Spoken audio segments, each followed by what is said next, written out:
Good morning everyone, welcome back to my channel Tina ব্লগে তোমাদের সবাইকে স্বাগত জানিয়ে আর একটা নতুন দিন নতুন একটা ব্লগ নিয়ে চলে এসেছি। সকালবেলা এখন রেডি হয়ে যাচ্ছি পোস্ট অফিসে। গতকালকে আমি যে আর কি আছে আঙ্কেল, তো ওনাকে বলেছিলাম যে নিয়ে যেতে কিছু পার্সেল আছে, তো উনি শুনেছেন যে অল্প কটা, তো ওই জন্যই আর আসলেন না। ঠিক আছে, যাই হোক আজকে গিয়ে একটু বলতে হবে যে অল্প হোক বা বেশি হোক, আমাকে যেহেতু বলেছিল যে যে কটাই পার্সেল হোক না কেন, যদি মানে অসুবিধা হয় ওনাকে কল করলেও উনি এসে নিয়ে যাবে, বাট নিয়ে যায়নি। তার আগের দিন কথা হয়েছে, বলেছে হ্যাঁ আমি নিয়ে যাব। তো গতকালকে মানে ফোনের পর ফোন করে গেছি, বাট কোনো রেসপন্স নেই। যাই হোক যাচ্ছি। আর সকালবেলা ঘুম থেকে উঠেই মা দৌড়েছে বাড়ি, কারণ মা আর কি গতকালকে থাকবে বলে আসেনি, ওই কিছুটা কাজ মিটিয়েই আর কি বাড়ি চলে যাবে এই ভেবে এসেছিল। আর তাছাড়াও সব থেকে বড় কথা হচ্ছে মার যেহেতু থাইরয়েড আছে, তো সকালবেলা খালি পেটে তো ওষুধ খেতে হয়, কিছু খেতেও পারবে না, তো ওই জন্যই আর কি সকাল উঠে বাড়ি চলে গেছে। এখন আমি বেরোচ্ছি, ঠিক আছে চলো যাওয়া যাক। কিরকম গরম বাপরে, ঘরে এরকম অবস্থা, বাইরে তার মানে ভাবতে পারছো।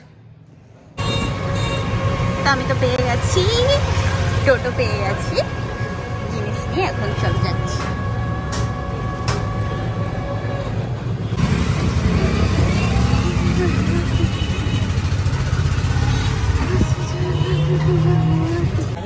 সেই কালাকাকুর দোকান থেকে নিয়ে নিলাম চা, কালাকাকুর দোকান থেকে নিয়ে নিলাম ঘুগনি।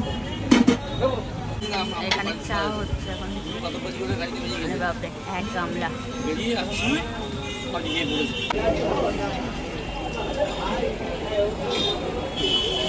আজকে ঘুগনিটা ঝাল বলে বোঝানোর মতন না।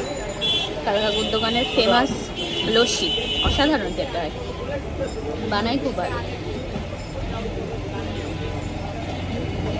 কোটার দিক দিয়ে হাঁটতে হাঁটতে আসলাম, এসে তারপরে বাপির অফিসে এখানে বাপির সাথে দেখা করলাম। ঠিক আছে, তো এখন এই যে টোটো করে বাড়ি যাচ্ছি।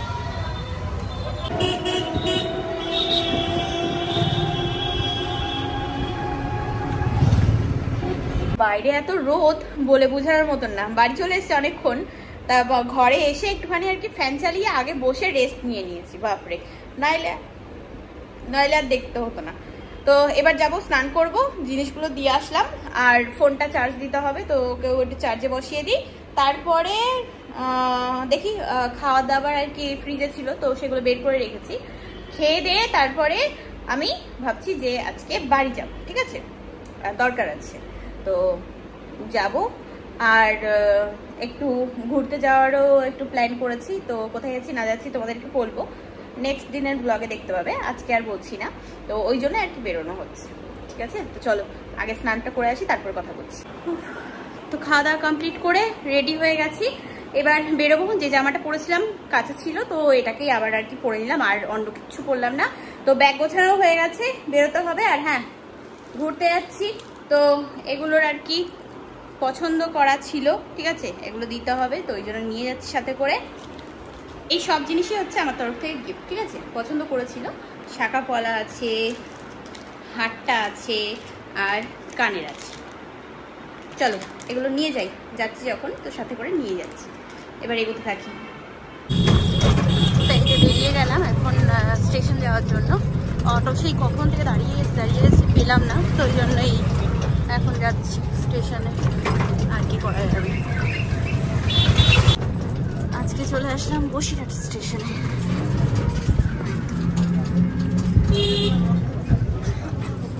তো টিকিট কেটে নিলাম আর এসে দাঁড়ালাম ওভারব্রিজের এখানে। দেখি কোন সাইডে দেয়।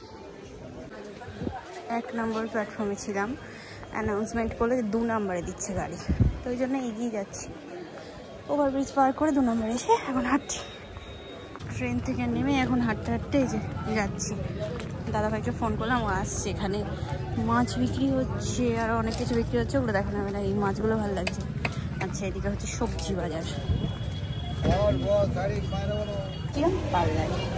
পুরো প্ল্যাক করলাম, এখন যাচ্ছি। এই টোটো ধরবো, দাদাভাই আসছে। এই দাদাভাই চলে এসছে, আর হ্যাঁ ওপারে আমরা উঠে পড়েছি টোটোই, আমি আর দাদাভাই। চলো একটু ঘুগনি খেয়ে আবার বাড়ি যাবো, ঠিক আছে? ঘুরি নাও, ব্যাগ ব্যাগ ব্যাগ পুরো।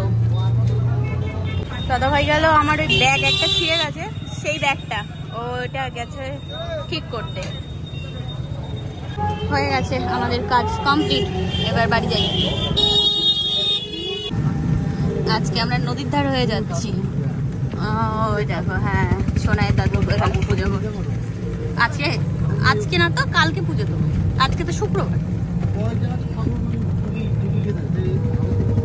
না না সেটা বলছি না, আজকে শুক্রবার তাই বলছি। এমনি তিথি দেখে পুজো হচ্ছে নাকি? তিথি দেখে পুজো হচ্ছে।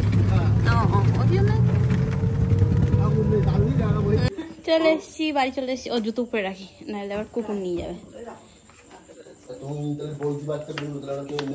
চলে এসছি, বাড়ি চলে এসছি। অনেকক্ষণ হয়ে গেল বাড়ি এসে বসে আগে গাটা ঠান্ডা করলাম। বাবা রে, বাইরে কি গরম কি গরম, ওরে বাপরে।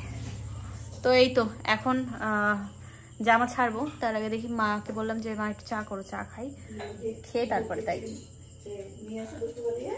কি ও এইখানে কাকু ইয়ে দিয়ে গেছে, মাল দিয়ে গেছে, ইয়ে ইউনিফর্ম ভাঁজ করার, তাই যে চা করে দিল মা। আর এখানে গল্প হচ্ছে এই আর কি, তোমার ইয়ের কি বলে, আমার কি সেজো মাসির ছোট ছেলের বিয়ের বউ ভাতে কি খাওয়ান টাওয়ানো হয়েছে সেই সব গল্প। এখানে মা এখন রান্না বসিয়ে দিয়েছে, বললাম রুটি আলুর তরকারি করো, তা বলছে না না কালকে বেরোবি, রুটি খেতে হবে না, ভাত খা, কখন যাবি তার নেই ঠিক, পৌঁছাবি। ঠিক আছে তাই হোক। ও আবার গেছিল বাদাম আনতে, এই যে দুটো কেন হবে ওই 500 দুই জায়গায় ভাগ করে দিই, অত বড় এনে বলে। তাই যে ঘরে বসে বসে ভিডিও এডিট করছিলাম, মার ওদিকে রান্না বান্না কমপ্লিট হয়ে গেছে, খেতে ডাকছে বারবার করে, ফোনটাকে চার্জে বসিয়ে যাই সেবা করে আসি, তারপরে এসে আর বাদ বাকি যেটুকু কাজ আছে সেটা করবো। আর হ্যাঁ ব্যাগও গুছাতে হবে, রাত হয়ে গেছে অনেক, ব্যাগ গুছিয়ে নিতে হবে। এই যে এখানে এখন খাবার দাবার আস্তে আস্তে নিয়ে আসা হচ্ছে, মা ওই ইয়ে করছে, ভাত নিয়ে আসবে তাহলেই হয়ে যাবে।